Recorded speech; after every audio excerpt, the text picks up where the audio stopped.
Parte 2, capítulo 12. O chefe da seção econômica da GPU chamou Andrei Taganov em seu escritório. O escritório estava em uma parte do edifício da sede da GPU, da qual os visitantes não se aproximavam e na qual poucos funcionários podiam entrar. Aqueles que eram admitidos falavam com voz baixa e respeitosa e nunca se sentiam confortáveis.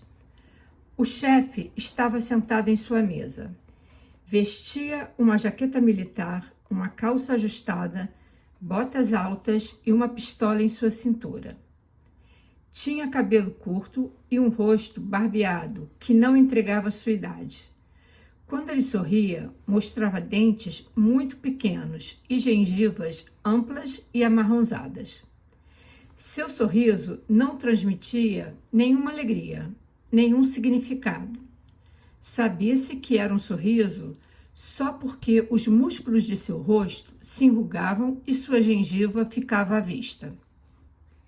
Disse: "Camarada Taganov, entendo que você tem conduzido algumas investigações sobre um caso que se encontra sob a jurisdição da seção econômica." Andrei disse: "Sim." "Quem lhe deu autorização para tal?"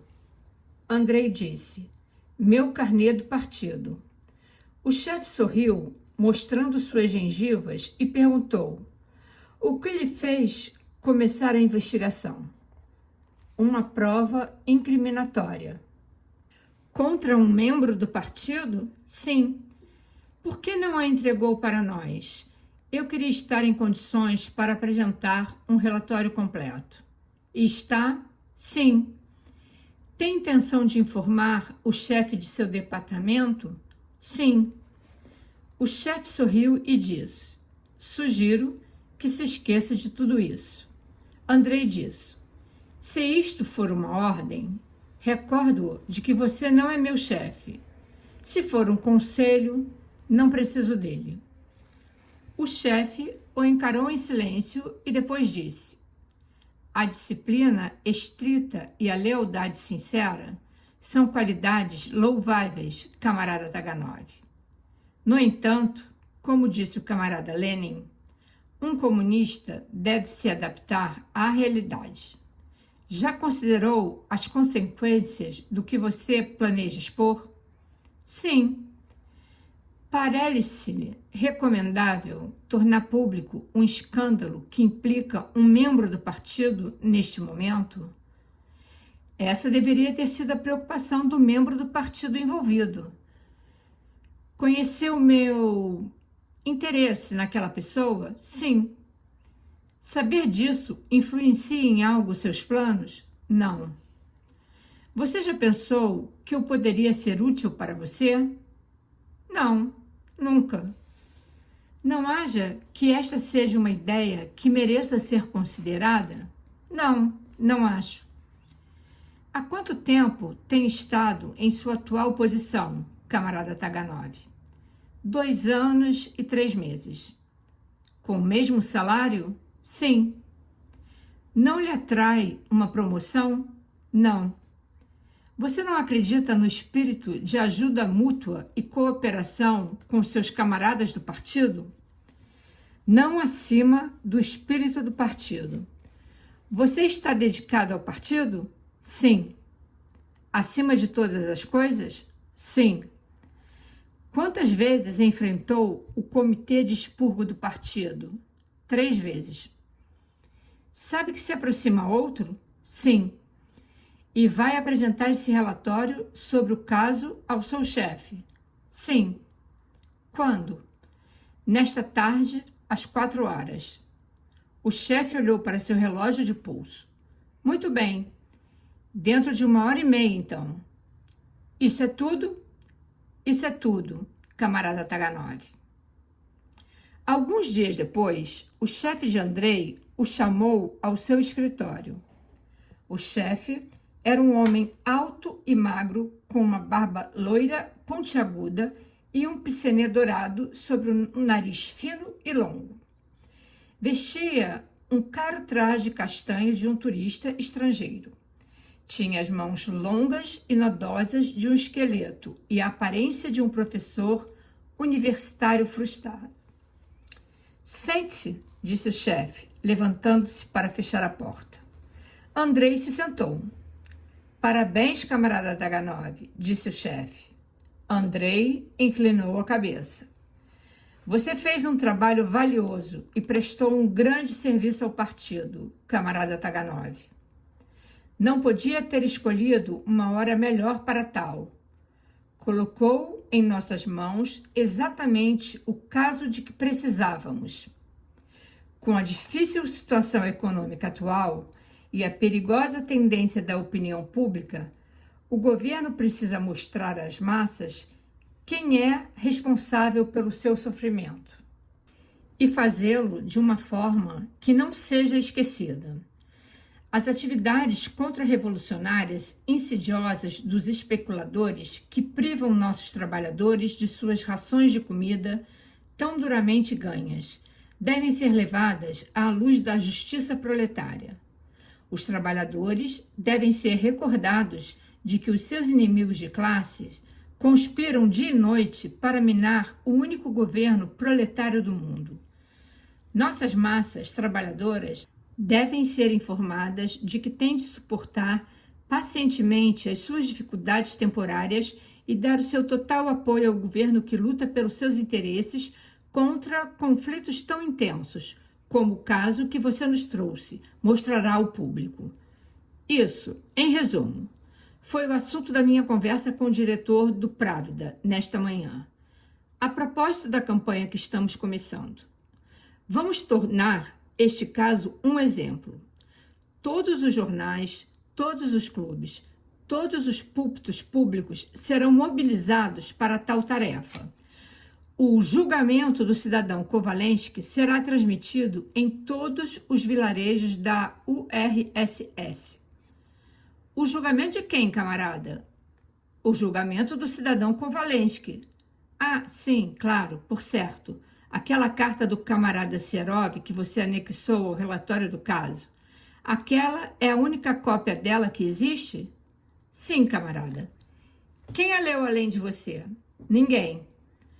O chefe cruzou suas longas e finas mãos, unindo as pontas dos dedos, e disse lentamente: Camarada Taganov, você se esquecerá de que leu esta carta. Andrei o encarou silenciosamente.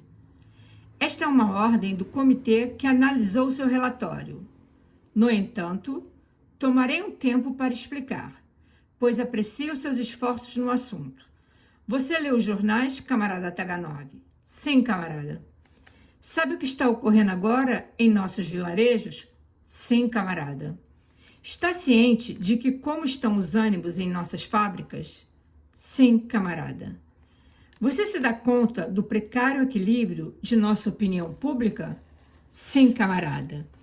Neste caso, não preciso lhe explicar por que o nome de um membro do partido não será implicado em um caso de especulação contra-revolucionária. Ficou claro? Perfeitamente, camarada.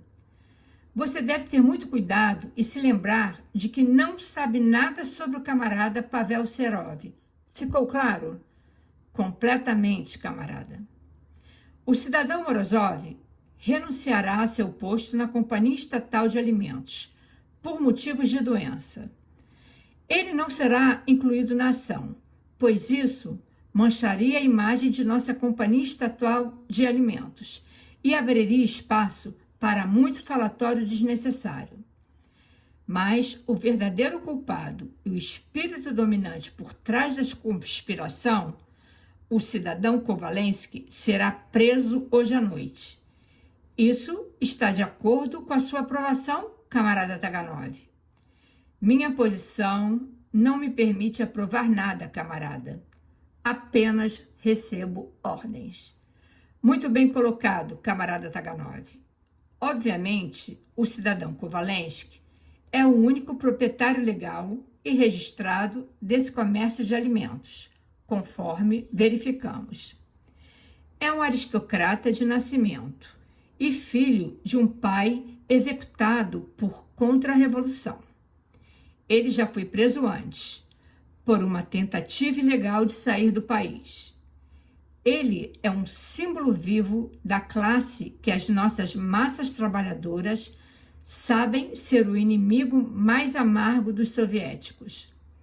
As nossas massas trabalhadoras, justamente irritadas pelas longas privações, pelas longas horas de espera nas filas das nossas cooperativas, pelo não cumprimento das necessidades mais básicas, saberão quem é o culpado por suas dificuldades, saberão quem desfere golpes mortais contra o coração de nossa economia. O último descendente de um aristocrata ganancioso e explorador pagará o castigo devido por todos os membros da sua classe. Sim, camarada, um julgamento público com manchetes nos jornais e um microfone de rádio na sala? Precisamente, camarada Taganov. E se o cidadão Kovalensky falar demais e muito perto do microfone? E se ele mencionar nomes? Ah, nada a temer, camarada Taganov. Esses cavalheiros são fáceis de manejar. A ele será prometida a sua vida em troca de que diga apenas o que lhe for dito para dizer. Ele estará esperando um indulto até ouvir sua sentença de morte. Pode-se fazer promessas, sabe? Nem sempre é preciso cumpri-las. E quando estiver diante do pelotão de fuzilamento, não haverá microfones por perto. Precisamente.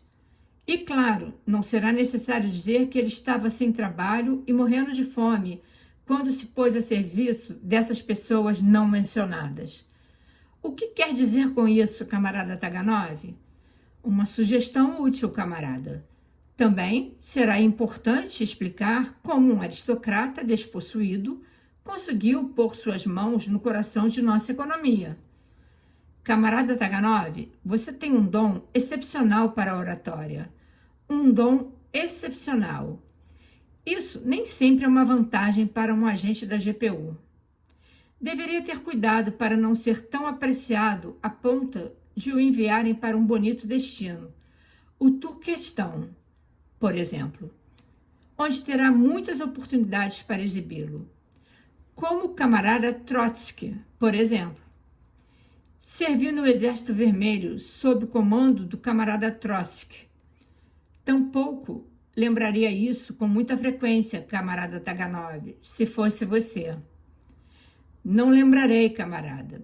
Farei o meu melhor para me esquecer disso.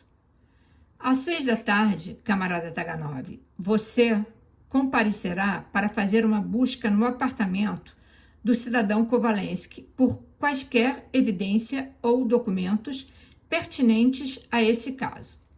E você prenderá o cidadão Kovalensky. Sim, camarada. Isso é tudo, camarada Taganov. Sim, camarada. O chefe da seção econômica da GPU sorriu, mostrando suas gengivas para o camarada Pavel Serov e disse friamente: de agora em diante, camarada Serov, limitará suas criações literárias a assuntos relacionados ao seu trabalho nas ferrovias. Claro, amigo, disse Pavel Serov. Não se preocupe.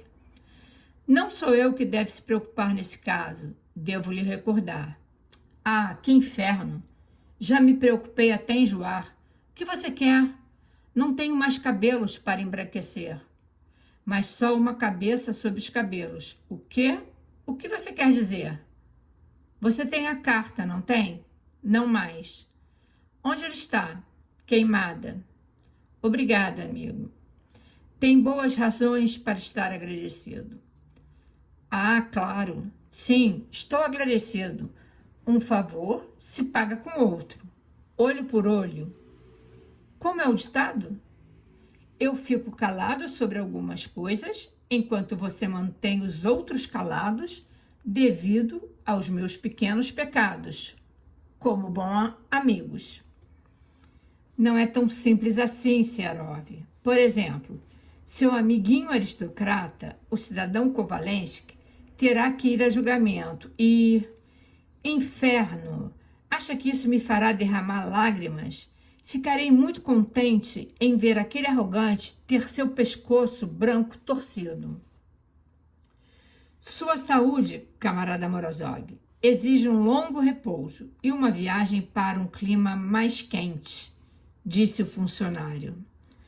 Por isso, em agradecimento por sua demissão, estamos lhe concedendo um lugar na casa do descanso, entendido? Sim, disse Morozov, enxugando-se a testa. Eu entendo. É um agradável sanatório na Crimeia, relaxante e tranquilo, longe do barulho da cidade. Fará muito bem para a sua saúde. Sugiro que aproveite todas as vantagens desse privilégio por, digamos, 6 meses. Eu lhe aconselho a não ter pressa para voltar, camarada Morozov. E aqui vai outro conselho que eu gostaria de lhe dar, camarada Morozov. Ouvirá falar muito nos jornais sobre o julgamento de um certo cidadão, Kovalensky, por especulação contra-revolucionária.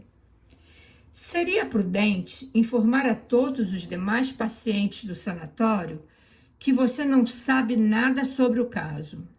É claro, camarada, não sei nada sobre isso, nada mesmo.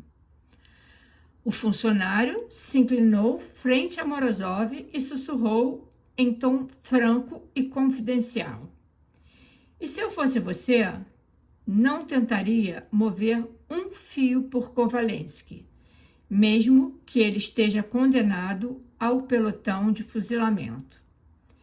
Morozov levantou o olhar para o rosto do funcionário e, arrastando as palavras e diluindo as vogais, apagando-se até um gemido, com suas grandes narinas verticais estremecendo. Quem? Eu? Mover fios? Por ele? Por que deveria, camarada? Eu não tive nada a ver com ele. Ele era o proprietário da loja. Só ele. Pode olhar no registro. Só ele. Ele não pode provar que eu sabia de algo sobre nada. Só ele. O único proprietário. Lev Kovalensky. A esposa de Lavrov abriu a porta. Ela emitiu um som engasgado, como um soluço, vindo de algum lugar de sua garganta, e tapou sua boca com a mão ao ver a jaqueta de couro de Andrei Taganov e a pistola em sua cintura. E atrás dele, as lâminas de aço de 4 baionetas. 4 soldados entraram, seguindo Andrei. O último deles bateu a porta com um soco. Deus misericordioso! Ah, Deus misericordioso! Lamentou-se a mulher com um avental desbotado entre as mãos. Calma, ordenou Andrei. Onde é o cômodo do cidadão Kovalensky? A mulher apontou com um dedo trêmulo e seguiu apontando persistentemente, enquanto os soldados seguiram Andrei.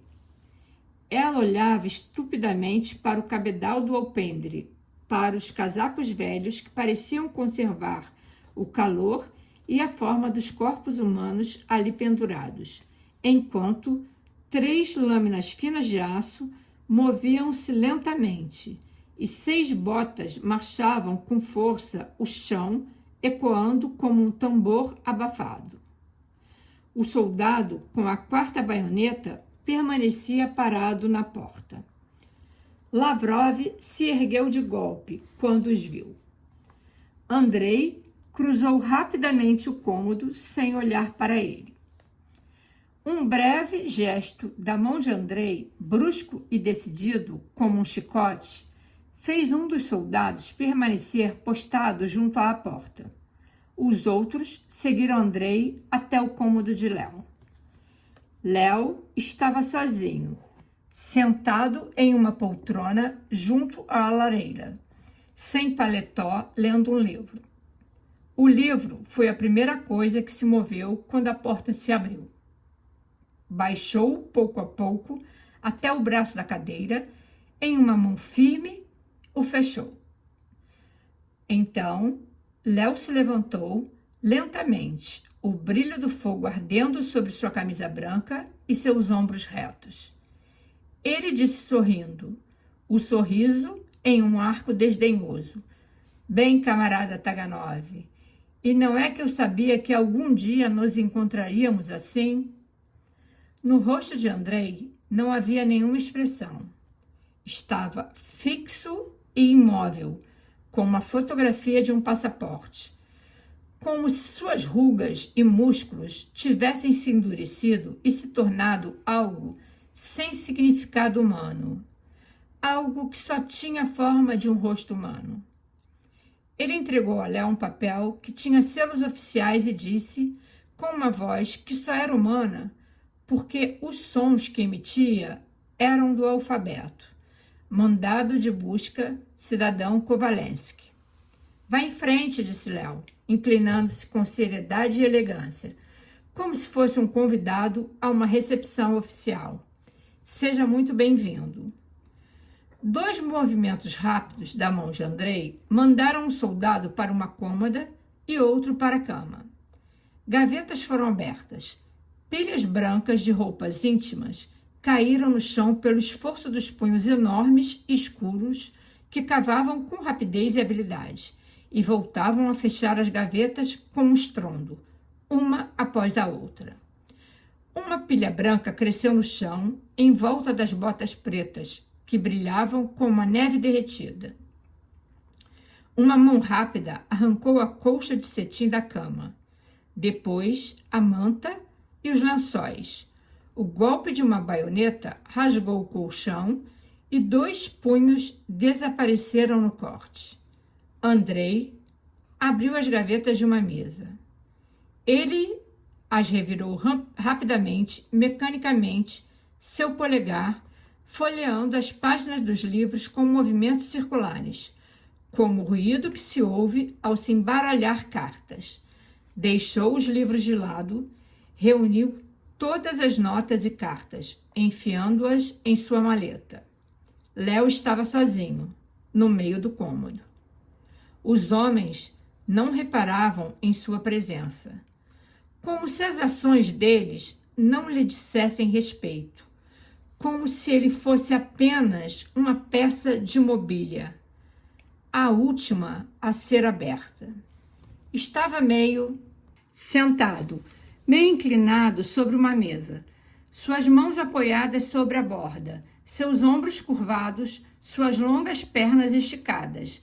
As lenhas se retorciam em meio ao silêncio. Coisas batiam contra o chão e os papéis entre os dedos de Andrei. "Lamento não poder ajudá-lo", disse Léo, "e lhe deixar encontrar os planos secretos para explodir o Kremlin e derrotar os soviéticos, camarada Taganov." "Cidadão Kovalensky", disse Andrei, como se nunca tivessem se encontrado, "você está falando com um representante da GPU. Não acha que me esqueci daquilo, não é?", disse Léo. Um soldado cravou a baioneta em uma almofada e pequenas plumas brancas flutuaram como flocos de neve. Andrei abriu a porta de um armário. Os pratos e copos tilintaram enquanto os empilhava rapidamente e suavemente no carpete. Logo, Léo abriu sua cigarreira e ofereceu tabaco a Andrei. "Não, obrigado", disse Andrei. Léo acendeu um cigarro. O fósforo tremeu entre seus dedos por um instante. Então se estabilizou. Ele se sentou à borda da mesa, balançando uma perna, fumaça subindo lentamente, formando uma fina coluna azulada. "A sobrevivência dos mais aptos", disse Léo. "No entanto, nem todos os filósofos estão certos. Sempre quis lhes fazer uma pergunta. Os mais aptos para quê? Você deveria ser capaz de respondê-la, camarada Taganov. Quais são suas convicções filosóficas? Nunca tivemos a oportunidade de falar disso, e este parece ser um momento oportuno." "Eu lhe sugeriria", disse Andrei, "que se calasse." "E quando o representante da GPU faz uma sugestão", disse Léo, "é uma ordem, não é?" "Percebo que se deveria saber como respeitar a grandeza da autoridade em qualquer circunstância, por mais difícil que seja para a autoestima daqueles que estão no poder. Um dos soldados ergueu a cabeça e deu um passo na direção de Léo. Um olhar de Andrei o deteve. O soldado abriu um armário e retirou os trajes de Léo, um por um, passando sua mão pelos bolsos e forros. Andrei abriu outro armário. O armário cheirava a um fino perfume francês. Viu vestidos de mulher pendurados enfileirados. Qual o problema, camarada Taganov? Perguntou Léo. Andrei segurava um vestido vermelho. Era um vestido vermelho e liso, com um cinto de couro envernizado, 4 botões, uma gola redonda e um grande laço. Andrei o esticou com suas mãos e olhou para ele. O tecido vermelho formava pequenos tufos entre seus dedos. Então, seus olhos se moveram lentamente, um olhar tão áspero como um peso que cruzava o ar, até a fileira de roupas no armário. Ele viu um vestido de veludo negro que conhecia, um casaco com a gola de pelo, uma blusa branca. De quem são? Ele perguntou. Da minha amante, respondeu Léo, seus olhos fixos no rosto de Andrei, pronunciando cada palavra com um desdém sarcástico que insinuava a infâmia da obscenidade. No rosto de Andrei não havia nenhuma expressão, nenhum significado humano. Olhou para o vestido, seus cílios como 2 meias luas negras em suas têmporas afundadas. Então, alisou o vestido lentamente, cuidadosamente, com dificuldades, como se fosse de cristal e pudesse quebrar, e o pendurou outra vez no armário. Léo riu, seus olhos escuros, sua boca torcida. Que decepção, não é, camarada Taganov? Andrei não respondeu.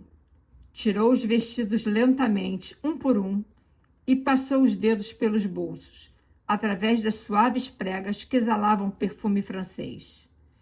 Eu disse que não pode, cidadã, bradou a voz do guarda do outro lado da porta.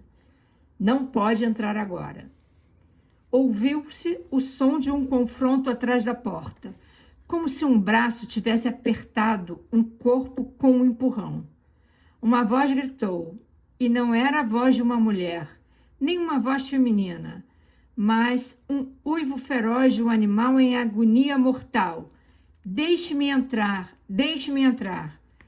Andrei olhou para a porta e foi lentamente abri-la. Andrei Taganov e Kira Argunova ficaram frente a frente. Ele perguntou lentamente, uniformemente, as sílabas caindo como gotas de água. Cidadã Argunova, você vive aqui? Ela respondeu, sua cabeça erguida, olhando-o nos olhos, o tom de sua voz igual da dele. Sim. Ela entrou no cômodo. O soldado fechou a porta. Andrei Taganov se virou muito lentamente, seu ombro direito caído, todos os tendões de seu corpo empregados no esforço do movimento, muito cautelosamente, como se uma faca tivesse sido enfiada em suas omoplatas e ele tivesse que se mover com cuidado, para não gerar mais dano. Seu braço esquerdo permanecia rígido, dobrado no cotovelo, seus dedos meio fechados, como se segurando algo que não podiam derramar. Ele se virou para os soldados e disse, revirem esse armário e as caixas no canto. Então, voltou ao armário aberto. Seus passos e as lenhas da lareira estalavam em meio ao silêncio. Kira escorou-se na parede com o chapéu na mão. O chapéu resvalou de seus dedos e caiu no chão despercebido. Lamento, querida, disse Léo. Esperava que já tivesse acabado antes de você voltar. Ela não estava olhando para Léo. Estava olhando para a figura alta de jaqueta de couro com uma pistola em seu quadril. Andrei foi até a penteadeira dela e abriu as gavetas. Ela viu suas calcinhas nas mãos dele.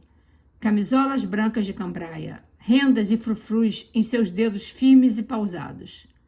Verifique entre as almofadas do sofá, Andrei ordenou aos soldados, e levante aquele tapete. Kira continuava apoiada na parede, seus joelhos afrouxados, seus quadris, braços e ombros, mantendo-a na vertical. Isso é tudo, ordenou Andrei aos soldados. Ele fechou a última gaveta lentamente, sem fazer ruído. Ele pegou sua maleta da mesa e se virou para Léo, com sua boca abrindo-se estranhamente, seu lábio superior imóvel e apenas o inferior se movendo para formar os sons. Ele disse: Cidadão Kovalensky, você está preso.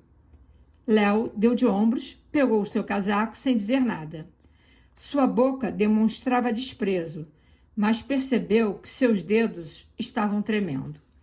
Levantou a cabeça e provocou Andrei. Estou certo de que esta é a ordem mais prazerosa que já cumpriu, camarada Taganov. Os soldados recolheram suas baionetas, chutando para os lados as coisas que estavam jogadas no chão. Léo se aproximou do espelho e ajustou sua gravata, seu casaco, seu cabelo, com a precisão meticulosa de um homem que estava se vestindo para um importante compromisso social. Seus dedos não estavam mais tremendo. Dobrou seu lenço com cuidado e o enfiou no seu bolso dianteiro. Andrei ficou esperando. Léo parou diante de Kira ao sair. Não vai se despedir, Kira? Perguntou. Ele a tomou em seus braços e a beijou. Foi um longo beijo. Andrei ficou esperando. Só tenho um último favor a pedir, Kira, Léo sussurrou. Espero que se esqueça de mim. Ela não respondeu. Um soldado abriu a porta. Andrei saiu e Léo o seguiu. O soldado fechou a porta atrás dele.